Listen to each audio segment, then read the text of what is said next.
Hello, नमस्कार। स्वागत है आप सभी का अपने बैंको एग्जाम प्रेप के अंदर। मैं विकास शुक्ला एक बार फिर आप सभी का स्वागत करता हूं अपनी इस रीजनिंग की क्लास के अंदर। क्लास में आगे बढ़ने से पहले आज अपन टॉपिक देख लेते हैं। कौन सा टॉपिक अपना?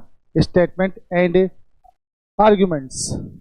Statement and arguments. इस स्टेटमेंट एंड आर्ग्यूमेंट्स टॉपिक के अंदर आज अपन जानेंगे कि आर्ग्यूमेंट्स, वाद विवाद, तर्क वितर्क किस प्रकार से अपन कर सकते हैं, क्या अप्रोच अपन को रखनी पड़ेगी, वो सभी अपने इस क्लास के अंदर देखेंगे। तभी मैंने इस क्लास का जो नाम रखा है वो वन शॉट लिखा है। क्या लिखा है? One shot. ठीक है। इससे पहले इस क्रिटिकल रीजनिंग के अंदर अपने क्वेश्चन बना चुके हैं, जमसन का बना चुके हैं, अपने जो है कोर्स ऑफ एक्शन का क्लास अपने ले चुके हैं अलग से। तो आज की जो क्लास होने वाली है बड़ी इंटरेस्टिंग क्लास होने वाली है। तो इस क्लास को आप लगातार रूप से देखिएगा और सीखिएगा कि मेंस के एग्जाम में अपन आर्ग्यूमेंट्स के क्वेश्चंस को अपन किस प्रकार से सॉल्व आउट कर सकते हैं। ओके, तो स्टार्ट करते हैं आज की क्लास, जिसका पहला क्वेश्चन आपकी स्क्रीन के ऊपर है।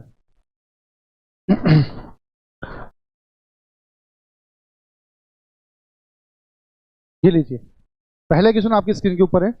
जरा इस क्वेश्चन को आराम से पढ़िएगा और फिर इस क्वेश्चन के अपन आंसर देखेंगे। ठीक है, आराम से इसको क्वेश्चन को ढंग से पढ़ो और फिर विचार विमर्श करते हैं। ओके, पढ़ो आप। क्या कह रहे हैं questions? A multi party system is a political system in which multiple political parties across the political spectrum run for national election and all have the capacity to gain control of government official spectrally or in collection। एक बहुपक्षीय प्रणाली एक राजनीतिक प्रणाली है जिसमें राजनीतिक चुनाव के दौरान कई राजनीतिक दल, ध्यान से समझना है इसमें क्या लिखा हुआ है, कई राजनीतिक दल राष्ट्रीय चुनाव के लिए दौड़ते हैं। मतलब वो अपने उम्मीदवारों को पेश करते हैं। कई राजनीतिक दल अपने उम्मीदवारों को क्या करते हैं? पेश करते हैं। और सभी अलग अलग या फिर गठबंधन में, या तो सभी अलग अलग के लिए बात कर रहा है या फिर किसी और बात कर रहा है, गठबंधन में बात कर रहा है, सरकारी कार्यालयों पर नियंत्रण प्राप्त करने की क्षमता रखते हैं। तो यहाँ पे बात हो रही है सब यहाँ पर दल के ऊपर। ठीक है, तो पॉलिटिकल जो पार्टी है वो अपने उम्मीदवार को उतारती है और ये विचार करते हैं कि अब या तो हम अलग अलग जीतें या गठबंधन सरकार बना करके अपन जीतने की कोशिश कर सकते हैं। और अपन सरकारी कार्यालय का मतलब यहाँ पर ये हो गया कि सरकारी जो भी जितने भी कार्यालय है उन पर अपन नियंत्रण पाने की कोशिश कर सकते हैं। जैसे अपने बीजेपी है, कांग्रेस है, बसपा, ये कुछ अलग अलग जैसे पार्टी वगैरह होती है ना, ये इस पर काम करती है, चुनाव पर काम करती है। तो बहस आर्ग्यूमेंट्स क्या हो सकता है उस पर अपन विचार करेंगे। तो विचार करो आप, पढ़ो आप इसको, क्वेश्चन को आराम से पढ़ो और देखो कि ये आंसर आपका सही होगा या फिर नहीं होता, वो चेक करो। ठीक है, क्या बोल रहे हैं? दिस सिस्टम अलाउ, यह प्रणाली जो है वो राजनीतिक प्रतिनिधित्व का आनंद लेने के लिए है ना, variety of interest and opinion to enjoy political representatives, people can make a choice between several candidates. यह प्रणाली राजनीतिक प्रतिनिधित्व का आनंद लेने के लिए विभिन्न प्रकार के हितों और राय को अनुमति देती है। तो देखो, यह प्रणाली राजनीतिक प्रतिनिधित्व का आनंद लेने के लिए विभिन्न प्रकार के हित और राय की अनुमति देती है। लोग कई उम्मीदवार के बीच चयन कर सकते हैं। तो यहाँ पर लोग जो है वो कई उम्मीदवार के बीच क्या कर सकते हैं? चयन कर सकते हैं। तो देखो यहाँ तक तो ये बात बिल्कुल सही जा रही है भाई, लोग जो है कई उम्मीदवारों के बीच अपन क्या करते हैं? चयन कर लेते हैं। ठीक है, हाँ भाई ये आदमी ठीक है, ये अपना विकास कर सकता है, ये अपना काम कर सकता है, देश को आगे लेके जा सकता है, तो अपन इस पर बात कर लेते हैं। ठीक है, लेकिन जरा ये बताइए, यह प्रणाली राजनीतिक प्रतिनिधित्व का आनंद लेने के लिए, अब मुझे एक चीज बताओ, यह प्रणाली जो राजनीतिक जो प्रतिनिधित्व है उनका आनंद लेने के लिए अब किस अप्रोच में ये बात कर रहा है? तो ये थोड़ा सा मुझे थोड़ा डाउटफुल लग रहा है। ठीक है, लेकिन फिर भी विभिन्न प्रकार के हितों और राय की अनुमति देती है। तो देखो, एक बार तो यहाँ पर यह बात तय है कि इसमें टकराव दोनों तरफ चल रहा है। ये नेगेटिव सेंस दे रहे हैं तो ये आपका पॉजिटिव सेंस दे रहे हैं। तो मैं इसको न तो एक बार सही करूंगा, नहीं मैं इसको एक बार गलत करूंगा, क्योंकि इसमें दोनों ऑप्शन आ रहे हैं, पॉजिटिव भी आ रहा है और नेगेटिव भी आ रहा है। ठीक है, एक बार मैं सेकंड थिंग और देख लेता हूँ, फिर देखते हैं कि क्या आंसर देंगे इसका। नेक्स्ट बोल रहे हैं, no one party is likely to gain power alone. कोई भी पार्टी जो है, कोई भी किसी भी पार्टी अकेले सत्ता हासिल करने में संभावना नहीं है। क्यों नहीं भाई? कई बार बीजेपी जैसे अपना अलग से अकेली जो है सत्ता प्राप्त कर लेती है, कई बार कांग्रेस प्राप्त कर लेती है ना। इसलिए यह सरकार के गठन में कठिनाई की ओर ले जाती है। अगर आप गठन करते हो, गठबंधन सरकार बनाते हो, तो उसमें कुछ कठिनाई भी आती होगी और कई बार नहीं भी आती, दोनों चीजें। तो उसमें पॉजिटिव भी आ रहा है और नेगेटिव भी आ रहा है। तो जैसा मैंने आपको बताया कि पहला जो पॉइंट था इसका, जिसमें पॉजिटिव केस भी निकल रहा था और नेगेटिव केस भी निकल रहा था, ठीक उसी प्रकार से इसमें पॉजिटिव भी है और नेगेटिव भी है। यह राजनीतिक अस्तित्व को पैदा कर सकता है, अक्सर बहुत गड़बड़ दिखाई देता है। तो इसका आंसर जो होगा वो न तो मैं इसको 100% सही कर पाऊंगा, नहीं मैं इसको 100% क्या कर पाऊंगा, गलत। इसका मतलब इस वाले का आंसर क्या आ सकता है आपका, इफ आइदर फर्स्ट और सेकंड आर स्ट्रॉन्ग। तो या तो फर्स्ट मजबूत होगा या फिर सेकंड मजबूत होगा, या आइदर के केस में अपन जा सकते हैं, क्योंकि दोनों ही केस में आप देख सकते हो इसमें लिखा हुआ है कि कोई भी जो पार्टी है वो अकेले सत्ता हासिल करने की संभावना नहीं रहती। क्यों नहीं रहती? अकेले प्राप्त कर भी सकती है सत्ता को और नहीं भी प्राप्त कर सकती, दोनों ही चीजें। गठबंधन सरकारी बन सकती है या फिर अकेले सरकारी भी बन सकती है, दोनों ही चीजें। ठीक है, तो उम्मीद करता हूं कि इसमें आपको जो मैंने आपको ये बताया है आइदरो का फॉर्मेट वो आप सभी के समझ में आया होगा। ठीक है, नेक्स्ट क्वेश्चन पर बात करते हैं। आप अगला क्वेश्चन की तरफ चलिए, क्या कह रहे हैं आप पढ़े आप इसको और फिर इस क्वेश्चन का अपना आंसर देते हैं। ये आपके पास में स्टेटमेंट है, उसको आराम से पढ़िएगा। ठीक है, पढ़ो इसको।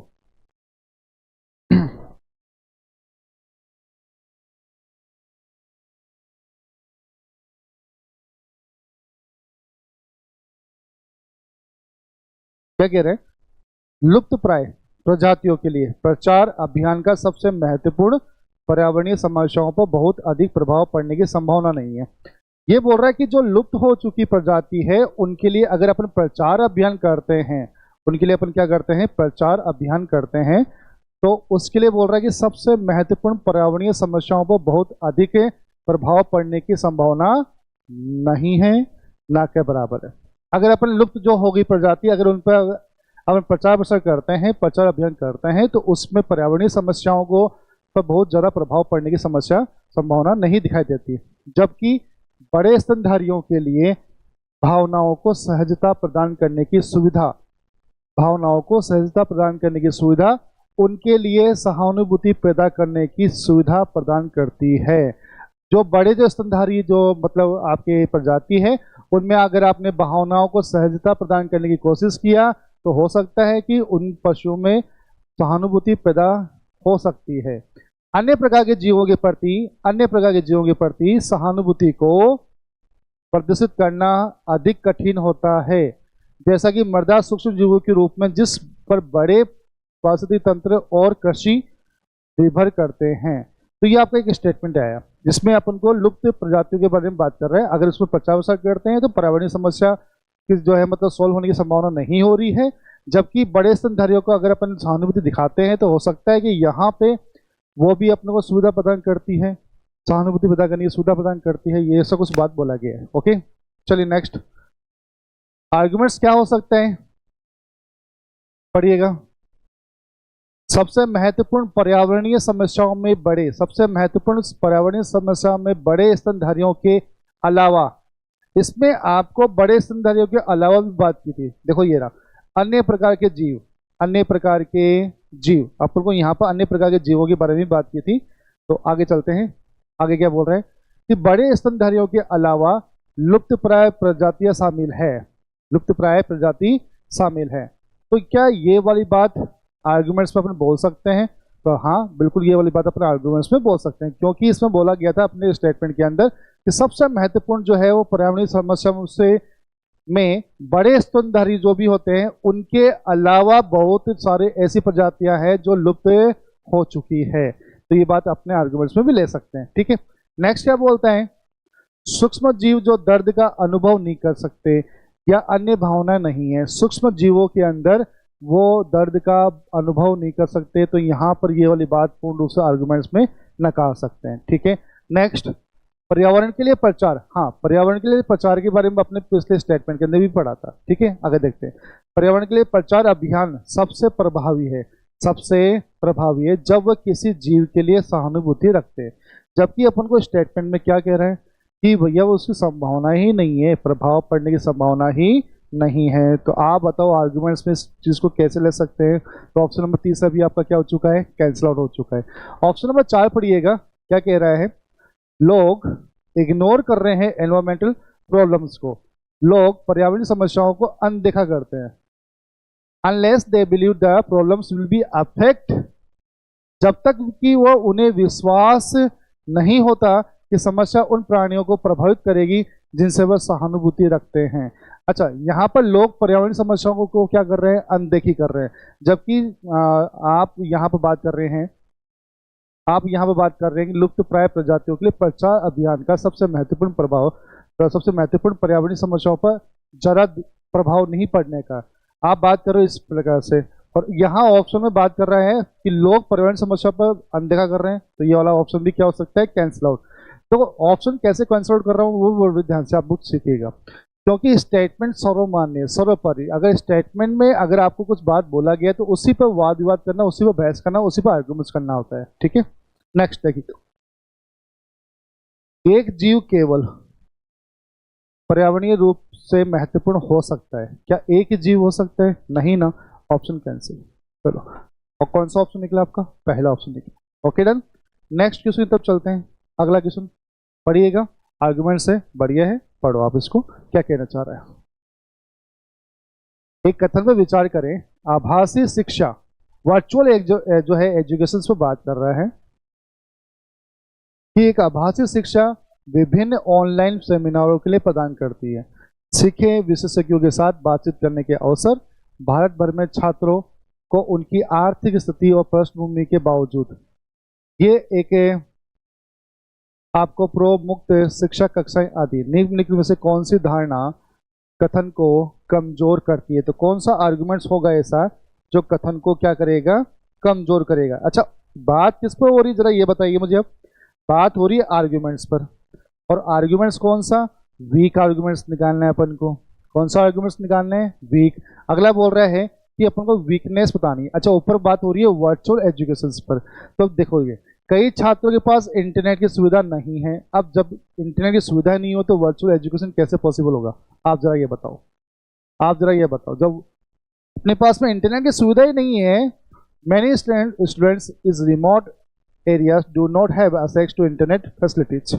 जब उनके पास में इंटरनेट की सुविधा ही नहीं है तो वो वर्चुअल एजुकेशन कैसे ले सकते हैं। तो पहला वाला फॉर्मेट क्या हो चुका आपका, रॉन्ग। मतलब रॉन्ग कब से हो गया, ये आपको नेगेटिव क्या कर रहा है, नेगेटिव वीकनेस कर रहा है। नेगेटिव क्या कर रहा है, वीकनेस। तो कथन के मुताबिक तो ये क्या कर रहे हैं, अपन को क्रॉस कर रहे हैं, लेकिन ऑप्शन के मुताबिक वीकनेस बतानी है अपन को, तब जाकर के ये पॉइंट क्या होगा आपका, सही होगा। कथन के मुताबिक तो ये क्वेश्चन, ये पॉइंट क्या हो चुका, गलत हो चुका। लेकिन अपन को इस कथन को वीक करना होगा, तो वीक करने के लिए इस पॉइंट को अपन को क्या करना पड़ेगा, एकदम करेक्ट करना पड़ेगा, ठीक है। आगे चलते हैं, अगला ऑप्शन क्या कहते हैं, many students in rural areas do not have device to take advantage of the virtual classroom. ग्रामीण क्षेत्रों में कई छात्रों के पास आभासी कक्षाओं का लाभ उठाने के लिए उपकरण नहीं है। एक बार फिर से स्टेटमेंट को वीक करने की कोशिश कर रहा है। स्टेटमेंट में अपने को वर्चुअल एजुकेशन के बारे में बात करने की कोशिश कर रहा है, जबकि यहाँ पे अपने पास में कई छात्रों के पास में वर्चुअल क्लासरूम के जो उपकरण हैं, जो इक्विपमेंट होते हैं, वो भी इधर नहीं है। तो वो एडवांटेज क्या लेंगे, जब एडवांटेज नहीं लेंगे तो ये वीक करेगा। तो इसलिए मतलब ऑप्शन नंबर सेकंड भी आपका क्या हो चुका है, एकदम करेक्ट हो चुका है, ठीक है। नेक्स्ट क्वेश्चन तब चलते हैं। अच्छा, इसमें दो ऑप्शन और है अपने पास में, उसकी तरफ भी चलते हैं। ऑनलाइन सेमिनार और समर्थक निःशुल्क कक्षाओं के लिए दिलचस्प नहीं है। ये पूरे भारत में छात्रों की जरूरत को पूरा नहीं करती। पूरे भारत के जो है छात्रों को जो जरूरत होती है उसको पूरा नहीं कर रही है। मुझे एक चीज बताओ, यहाँ पे स्टेटमेंट में कहीं पर भी ऐसा वो लिखा हुआ है कि भाई पूरे भारत में, जबकि यहाँ लिखा हुआ भारत भर में छात्रों को उनकी आर्थिक स्थिति और पृष्ठभूमि के बावजूद प्रो मुक्त शिक्षा कक्षाएं आदि दे रहे हैं। भाई वर्चुअल एजुकेशन का फॉर्मेट जो दिया गया है वो क्यों दिया गया है, भाई आप सीखें, एकदम फ्री में सीखें और पूरे भारत भर में सीखें। जो भारत भर में जो भी छात्र हैं वो पूरे सीखें, ठीक है, ये इनका मेन मुद्दा है। तो क्या ऑप्शन नंबर थर्ड इस पूरे पॉइंट को वीक कर रहे हैं, आप जरा चेक करिएगा। मुझे तो नहीं लगता है कि स्टेटमेंट नंबर थर्ड को ये वीक कर रहा है, क्योंकि ये पूरा का पूरा स्टेटमेंट जो है वो स्टेटमेंट से अलग की तरफ बात कर रहा है, अलग जा रहा है ये। जबकि अपन को स्टेटमेंट के आसपास ही रहना होता है, कहीं ज्यादा दूर नहीं जाना अपन को, ठीक है। नेक्स्ट देखिएगा, ऐसी भारी ऑनलाइन सामग्री तक पहुंचने के लिए मोबाइल फोन डेटा पैकेज पर्याप्त नहीं है। ये लीजिए एक बार फिर से, मोबाइल फोन। अच्छा, वर्चुअल एजुकेशन का मतलब क्या है वर्चुअल एजुकेशन का मतलब क्या है, ऑनलाइन क्लासेस, जैसे अभी अभी क्लास ले रहे हैं। अब अगर आपके फोन के अंदर डेटा नेटवर्क नहीं आ रहा है, डेटा पूरा नहीं आ रहा है, आपके पास में ऑनलाइन डेटा पूर्ण रूप से नहीं पहुंच पा रहा है, तो ये मतलब क्या है इस ऑनलाइन क्लास का, वर्चुअल एजुकेशन का मतलब क्या है? मतलब ये तो है ना कि आपके पास में सिम कार्ड के अंदर डेटा भी पूरा होना चाहिए, आपके लोकल जो आपका एरिया है वहाँ पर आपका वाईफाई सुविधा भी होनी चाहिए, या फिर आपके पास वहाँ पर नेटवर्क पूर्ण होना चाहिए, तभी तो डेटा चलेगा। तो ये भी आपको ऊपर दी गई पॉइंट्स को क्या करेगा? नेगेटिव इफेक्ट डाल रहा है, वीक कर रहा है। तो आपका ऑप्शन कौन सा था आपका? पहला वीक कर रहा था, सेकेंड थिंग वीक कर रहा था, एंड फोर्थ थिंग वीक कर रहा है। तो आपका जो ऑप्शन निकलेगा वो कौन सा निकलेगा? सी नंबर निकल जाएगा। ठीक है भाई, एकदम क्लियर? ओके, आगे चलते हैं, अगला क्वेश्चन की तरफ बात करते हैं। हाँ जी, अब ये आपको गिवन आंसर के लिए बात कर रहा है। Only if only arrangement first is strong, okay, if only arrangement second is strong, okay, either के केस में आपको ऑप्शन नंबर 3 डालना है। 4 नंबर ऑप्शन कब डालना है? जब नाइदर नोर का ऑप्शन डालते हैं, मतलब आर्ग्यूमेंट्स आपका पहला भी स्ट्रॉन्ग नहीं आ रहा और सेकंड भी आपका स्ट्रॉन्ग नहीं आ रहा, तो आपका ऑप्शन नंबर 4 की तरफ जाएंगे। और दोनों ही अगर आर्ग्यूमेंट्स अगर आपका स्ट्रॉन्ग जा रहा है तो ऑप्शन नंबर 5 की तरफ आएंगे। ओके डन, चलिएगा इस क्वेश्चन का आंसर दिएगा। क्या बोल रहे हैं? पढ़ो आप इसको। बोल रहे हैं should the crackers be completely ban in India? क्या भारत में पटाखों को पूरी तरह से प्रतिबंध लगाया जाना चाहिए? अब आर्गुमेंट्स देखो, दोनों हो सकते हैं, यस एंड नो, यस या नो। पढ़े आप और इसका आंसर दो। बोल रहे हैं यस, कर दो भाई। क्यों कर दें? The use of child labours in the manufacturing of fire crackers is very high, very high. पटाखों के निर्माण में बाल मजदूरों का उपयोग बहुत अधिक होता है। आप मुझे एक चीज बताओ, बाल मजदूरों के बारे में कोई बात विशेष? क्या बाल मजदूर का ज्यादा उपयोग पटाखों के निर्माण में होता है? क्या उधर कारखाने में होता है? क्या कहीं पर भी? पूरे भारतवर्ष में आप जाकर देख सकते हो, कहीं न कहीं पर बाल मजदूर लेबर्स जो लग रही है, चाइल्ड लेबर लग रही है, तो क्या वो पटाखे के अंदर भी लग रही है? क्या सब जगह लग रही है? तो ये तो आप आर्गुमेंट्स के रूप में नहीं लेके आ सकते। तो पहला फॉर्मेट तो क्या हो गया? गलत। बोल रहा है no, the job of 1000 workers will be 100। नहीं, हजारों श्रमिकों की नौकरी में बाधा होगी। ये बोल रहा है भाई साहब बंद भी ना करें, क्योंकि हजारों श्रमिक ऐसे हैं जो उस नौकरी के अंदर नौकरी जो कर रहे हैं उससे उनको क्या होगी? बाधा होगी। क्या आप ये भी नौकरी रूप में जा सकते हैं? आप ये भी नहीं कर सकते, क्योंकि अगर सबको पता है पटाखे बनाना और उसको जलाना छोड़ना ये सब क्या है? पर्यावरणीय हानिकारक है। ठीक है, अब दोनों ही केस के अंदर आपने देखा कि पहला पॉइंट भी गलत और आपका दूसरा पॉइंट भी गलत, तो आपका ऑप्शन कौन सा था? नाइदर नोर का था। तो ऑप्शन नंबर कौन सा हो जाएगा? 4 नंबर। अगर बंद कर देंगे, फिर बोल रहे हैं कि साहब श्रमिकों की नौकरी में बाधा होगी, तो कहीं दूसरी जगह शिफ्ट कर सकते हैं, उनको दूसरी जगह नौकरी दिला सकते हैं, तो ये तो कोई विशेष नहीं है। तो ऑप्शन नंबर कौन सा हो जाएगा आपका? 4। ठीक है, अगला 5वां स्टेटमेंट क्या बोल रहे हैं? पढ़िएगा, देखिए और आंसर देने की कोशिश करो।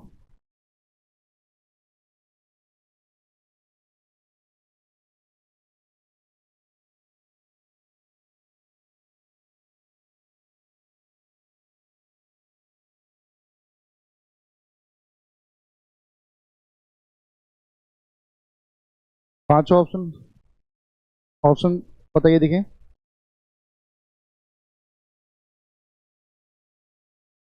क्या भारत में अपनी शिक्षा प्राप्त करने के बाद विदेशों में नौकरी पाने वाले सभी भारतीय पेशेवरों पर पूर्ण रूप से प्रतिबंध लगाना चाहिए? आर्गुमेंट्स बोल रहा है यस। क्यों लगाए भाई? क्योंकि यह भारत में तकनीकी विकास की वर्तमान दर को बनाए रखने का एकमात्र तो नहीं हो सकता। केस क्या हो गया? कैंसिल। आप एकमात्र शब्द का यूज अगर केवल एक ही रहा तो आप यूज लीजिएगा, अन्यथा इस एकमात्र ओनली क्या बोल सकते हैं, ओनली सिर्फ इनका पैटर्न आप यूज में नहीं लेके आ सकते। ठीक है, बोल रहे नो, ऐसा ना करें। क्यों? अन्य देश, अच्छा एक चीज बताओ, अन्य देश के बारे में कुछ बात बोला कहीं पर? नहीं बोला। Option cancel. ऑप्शन कौन सा जाएगा? 4। आगे पढ़ना ही नहीं है, आगे आपको पढ़ना ही नहीं है। अगर अन्य देशों के बारे में बात कर रहा है, अन्य के बारे में बात कर रहा है स्टेटमेंट, तो अपन भी करेंगे, अन्यथा नहीं करेंगे। सिंपल सी बात है। ओके, आगे चले, नेक्स्ट क्वेश्चन पढ़िएगा आर्ग्यूमेंट्स और देखो क्या बनता है। स्टेटमेंट पढ़िएगा, आर्ग्यूमेंट्स स्टेटमेंट है।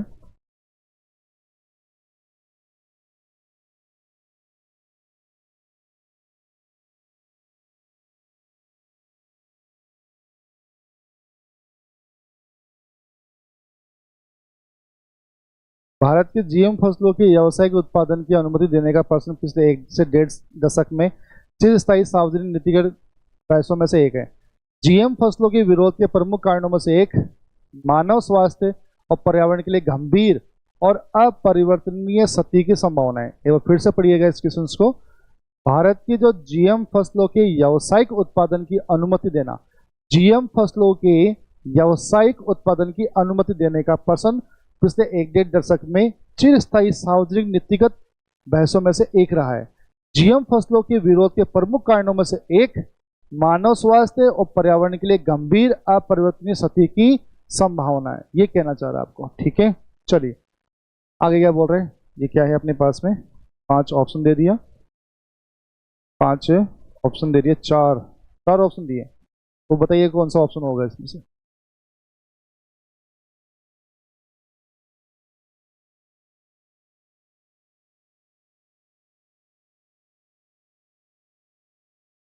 बोला गया है अब तक के प्रतिकूल प्रभावों का बहुत कम वैज्ञानिक प्रमाण है। अच्छा, प्रतिकूल प्रभावों के दीर्घकालिक मूल्यांकन के साथ साथ कोई प्रतिकूल प्रभाव नहीं होने के अधिक ठोस सबूत की आवश्यकता है। कोई नहीं। जीएम फसलों का विरोध मानव स्वास्थ्य और पर्यावरणीय प्रभाव को नुकसान पहुंचाने की अतार्किक आकांक्षाओं से प्रेरित है और फसलें समूह जो तथ्यों को गलत तरीके से पेश कर रहे हैं। चलो आगे देखते हैं। करो ऑप्शन। प्रमाण का जो बोझ है वो उपभोगकर्ताओं को, किसानों को, कार्यकर्ताओं को समझाने के लिए जीएम प्रौद्योगिकी के प्रवर्तकों पर टिका हुआ है कि टिकाऊ खाद्य उत्पादन के लिए उपलब्ध विभिन्न विकल्पों में से जैसे जैविक खेती, जैव कीटनाशक का उपयोग, जीएम तकनीक कम से कम एक गंभीर विकल्प है जिन्हें हमें गले लगाना चाहिए। हमें गले लगाना चाहिए। तो कौन सा ऑप्शन आप बता सकते हैं इसका आंसर में क्या आएगा। आप वापस इसको ऑप्शन को पढ़ सकते हैं। अब तक के प्रतिकूल प्रभावों का बहुत कम वैज्ञानिक प्रमाण है। प्रतिकूल प्रभावों के दीर्घकालिक मूल्यांकन के साथ साथ कोई प्रतिकूल प्रभाव नहीं होने से अधिक ठोस सबूत की आवश्यकता है। चलो पढ़ते हैं वापस इसको। आपको यहाँ पर ऑप्शन जो बोला गया आर्गुमेंट्स में क्या बोल रहे हैं, भारत के जीएम फसलों के व्यावसायिक उत्पादन की अनुमति देने का प्रश्न पिछले 1.5 दशक तक चिरस्थायी सार्वजनिक नीतिगत बहसों में से एक रहा है। मतलब हर बार पिछले 1.5 दशक से हो रहा है कि जीएम को फसलों को व्यावसायिक उत्पादन की अनुमति दी जाए। जीएम फसलों को जो विरोध कर रहे हैं ना, मतलब वो विरोध कर रहे हैं कि भैया बहस हो रही है, उसका मतलब विरोध भी हो रहा है। साथ साथ में विरोध किसके पीछे हो रहा है, एक मानव स्वास्थ्य और पर्यावरण के लिए गंभीर और अपरिवर्तनीय क्षति की संभावना ज्यादा है। समझो इस बात को कि यहाँ पर नेगेटिव पॉइंट डालने वाला है पूर्ण रूप से। भी अपन ये चीज लागू क्यों नहीं कर पा रहे, उसका मेन रीजन क्या है कि जीएम के फसलों का विरोध इसलिए हो रहा है क्योंकि प्रमुख कारणों में से कुछ प्रमुख कारणों में से एक तो मानव स्वास्थ्य संबंधी और दूसरा पर्यावरण के लिए गंभीर और अपरिवर्तनीय क्षति की संभावना ज्यादा है, इसलिए यहाँ पर इसका विरोध किया जा रहा है। तो यहाँ पे अपन को बताना है कि अब तक के प्रतिकूल प्रभाव का बहुत कम वैज्ञानिक प्रमाण है। नहीं, ये बात अपन नहीं बोल सकते। प्रतिकूल प्रभावों के दीर्घकालिक और मूल्यांकन के साथ साथ कोई प्रतिकूल प्रभाव नहीं होने के अधिक ठोस सबूत की आवश्यकता है। देखो मेरी बात सुनो, यहाँ पर बोल रहा है कि अधिक ठोस सबूत की आवश्यकता है। मतलब अगर आप इसको लागू नहीं कर रहे हैं तो आप इसका पर्टिकुलर एक रीजन बताइएगा, इसका एक पर्टिकुलर ठोस सबूत बताइएगा, इसके बारे में बात कर रहे हैं। उसको भी हम साइड में रखते हैं। आगे देखो, देखिए जीएम फसलों का विरोध मानव स्वास्थ्य और पर्यावरणीय प्रभाव को नुकसान पहुंचाने की अतार्किक आकांक्षाओं से प्रेरित है। यह बोल रहा है कि विरोध क्यों हो रहा है, क्योंकि मानव स्वास्थ्य और पर्यावरण के प्रभाव को नुकसान में पहुंचाने के लिए विरोध हो रहा है। पर्यावरण समूह जो तथ्यों को गलत तरीके से पेश कर रहा है, पर्यावरण जो समूह है जो तथ्यों को क्या कर रहा है, गलत तरीके से क्या कर रहा है, वो उसको पेश कर रहा है। तो यहाँ पे जो आपका बता रहे एनवायरमेंटल जो इम्पैक्ट है और जो एनवायरमेंटल जो ग्रुप्स है वो आर मिस प्रेजेंटिंग फैक्ट्स कर रहे हैं, अपने पास में दिखा रहे हैं। तो ऑप्शन ये भी क्या हो सकता है आपका, हाँ बिल्कुल श्योर तो नहीं बोल सकते, लेकिन हाँ मे भी पॉसिबल ये चीज हो सकता है। नेक्स्ट देखते हैं। देखें अगला क्या बोल रहा है कि प्रमाण को बोझ उपभोक्ताओं, किसानों और कार्यकर्ताओं को समझाने के लिए जीएम प्रौद्योगिकी के प्रवर्तकों पर टिका हुआ है। ये बोल रहा है कि प्रमाण जो है ना वो जीएम के जो प्रौद्योगिकी है उनके ऊपर निर्भर करता है कि टिकाऊ खाद्य उत्पादन के लिए उपलब्ध विभिन्न विकल्पों में से एक जैसे जैविक खेती, जैव कीटनाशकों का उपयोग, जीएम टेक्निक कम से कम एक गंभीर विकल्प है जिसे हमें गले लगाना चाहिए। तो लोगों ये मुझे लगता नहीं, तो मुझे ऑप्शन नंबर यहाँ पर थर्ड थोड़ा सा राइट लग रहा है। ओके, तो ये आपका ऑप्शन नंबर 3 आपका आंसर आ सकता है। अगला नेक्स्ट क्वेश्चन की तरफ चलते हैं। ऑप्शन क्वेश्चन नंबर आपका 6, आप इसको पढ़िएगा। क्या बोल रहे हैं? अमेजन के जो सफेद नर हैं बेलबर्ड की आवाज सबसे तेज दर्ज की गई है। Amazon's male white bellbird has the loudest recorded call. तो आर्ग्यूमेंट्स क्या हो सकते हैं, पढ़िएगा। बेलबर्ड्स की जो आवाज है वो 125 डेसिबल तक पहुंच सकती है, लगभग बहुत तेज ध्वनि के रॉक कॉन्सर्ट के जितना। अच्छा, इसने बोला कि तेज ध्वनि रॉक कॉन्सर्ट के जितना और चिल्लाती पीहा के रिकॉर्ड किए गए सबसे तेज आवाज की तुलना में 9 डेसिबल से ज्यादा है। जो दुनिया के सबसे तेज आवाज वाला पक्षी होने का पिछला रिकॉर्ड रखता था वो पहले वाले के था। इस पीहा के बारे में बात कर रहा है जो पिछला रिकॉर्ड रखता था, अब उससे भी 9 डेसिबल ज्यादा है, 125 डेसिबल तक पहुंच सकती है। तो इसका मतलब बेलबर्ड के बारे में यहाँ पर आर्गुमेंट्स के बारे में बात बिल्कुल सही कहना है। ठीक है, नेक्स्ट देखिएगा। अगला आप पढ़िएगा, अगला क्या बोल रहे हैं भाई। इसमें तो ये बात तय हो चुका कि भैया ये तो आपका पूर्ण रूप से क्या हो गया, पहला वाला फॉर्मेट तो सही जा रहा है। ठीक है, नेक्स्ट क्या बोल रहे हैं?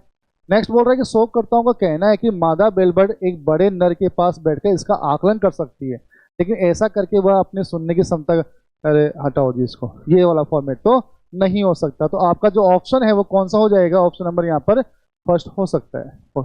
ठीक है, क्लियर। अगला नेक्स्ट क्वेश्चन की तरफ चलते हैं। अगला क्वेश्चन नंबर 7, आप पढ़िएगा अब इस क्वेश्चन को और इसका आंसर देने की कोशिश करिएगा। ओके, पढ़ो। तो आर्ग्यूमेंट्स क्या बोल रहे हैं? Former Indian skipper Saurav Ganguly has been formally elected as the 39th president of the Board of Control for Cricket in India after a general body meeting on a Wednesday 23 अक्टूबर। पूर्व भारतीय कप्तान सौरव गांगुली को भारतीय cricket board के 39वें अध्यक्ष के रूप में बुधवार 23 अक्टूबर को आम सभा के बाद औपचारिक रूप से उनको चुना गया है। ठीक है, अब इसका आर्ग्यूमेंट्स क्या हो सकते हैं? His appointment as a BCCI president will benefits the national side. He is aware of the players' demands and knows what goes between them. It will be the added plus to the team and individually players. BCCI अध्यक्ष के रूप में उनकी नियुक्ति राष्ट्रीय team को अत्यधिक लाभ देगी। वह खिलाड़ियों की मांगों से अवगत है, बिल्कुल, क्योंकि वो पहले क्या रह चुके हैं, भारत के कप्तान, और उससे पहले खिलाड़ी भी रह चुके हैं। ठीक है, तो उनकी नियुक्ति राष्ट्रीय टीम को अत्यधिक लाभ दे रही है। वह खिलाड़ियों की मांगों से अवगत है क्योंकि वो पहले भी क्या रह चुके हैं, खिलाड़ी रह चुके हैं, प्लेयर्स रह चुके हैं, वो जानते हैं कि उनके बीच में क्या चल रहा है। तो पहला थिंग तो आपका क्या हो जाएगा आर्गूमेंट्स में, पहला बोला बिल्कुल सही चल जाएगा। नेक्स्ट क्या बोल रहे हैं? He has represented the country, उन्होंने अपनी कंट्री को क्या किया है, रिप्रेजेंट किया है, फॉर ए लॉन्ग टाइम, बहुत लंबे समय तक। And then went to the dominant Indian cricket first as the player them captain, वो पहले खिलाड़ी के रूप में और फिर इंडियन कैप्टन के रूप के अंदर भारतीय क्रिकेट पर हमेशा हावी रहे हुए हैं।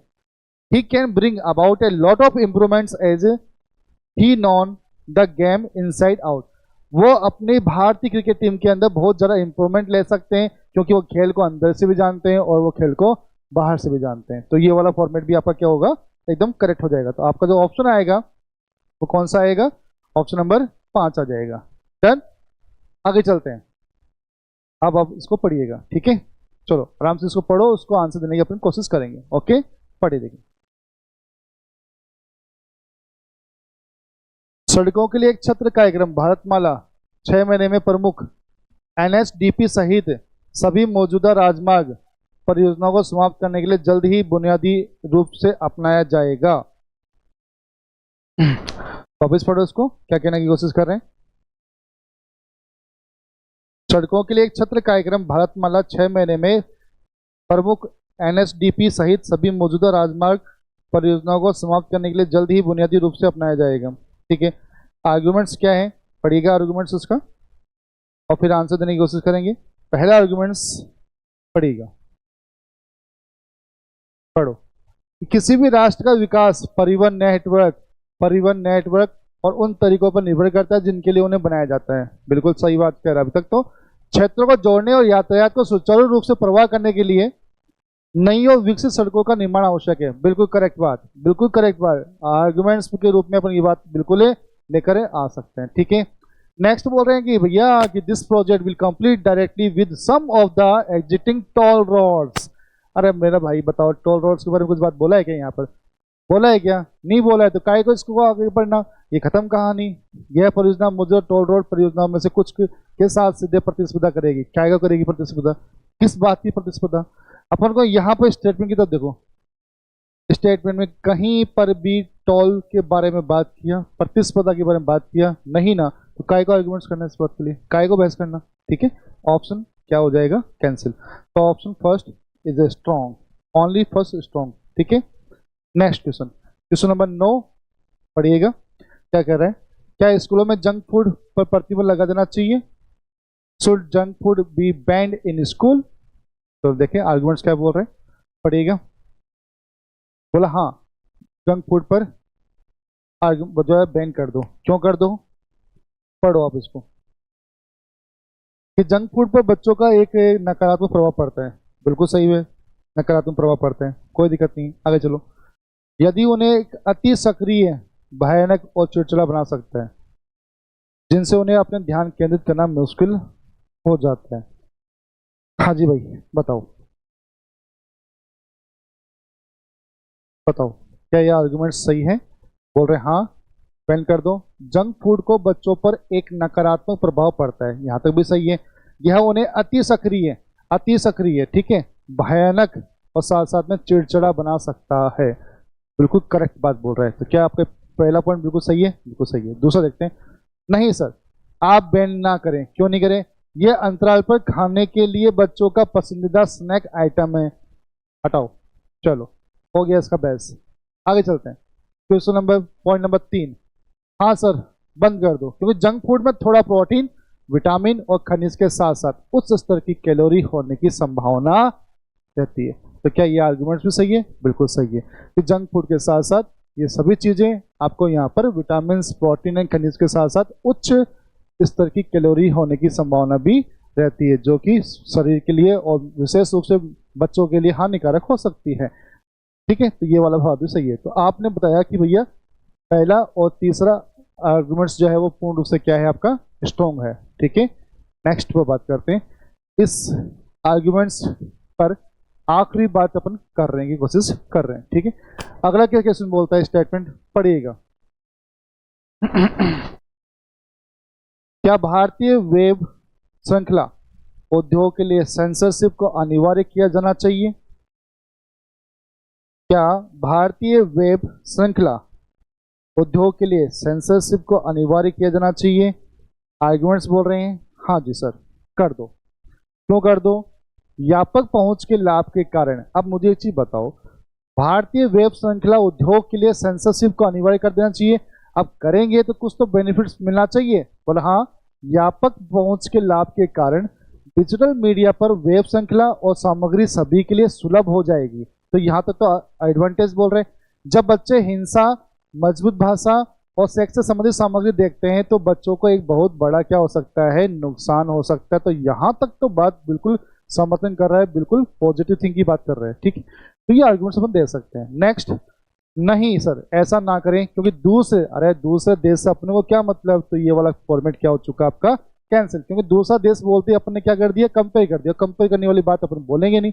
आर्गुमेंट्स में तो बात ये सिंपल सी बात एक ही है, वाद विवाद तो सिंपल सी बात एक ही है, या पॉजिटिव या नेगेटिव, लेकिन डिपेंड ऑन स्टेटमेंट। स्टेटमेंट के ऊपर अपन को डिपेंड तो हमेशा ही होना है। ठीक है, तो ये आज की क्लास पूरी कंप्लीट होती है। उम्मीद करता हूँ कि आपको आर्गुमेंट सभी को समझाया होगा।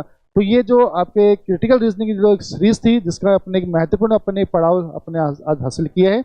नेक्स्ट क्लास में अपन मिलते हैं। तब तक के लिए आप सभी को जो है मैं धन्यवाद बोलना चाहूँगा कि आपने ये क्लास पूर्ण रूप से देखी और आपने कुछ नई एनर्जी के साथ में कुछ चीज़ें नई सी सीखी है। ठीक है ना, तो मिलते हैं नेक्स्ट क्लास के अंदर। तब तक के लिए बाय, गुड बाय।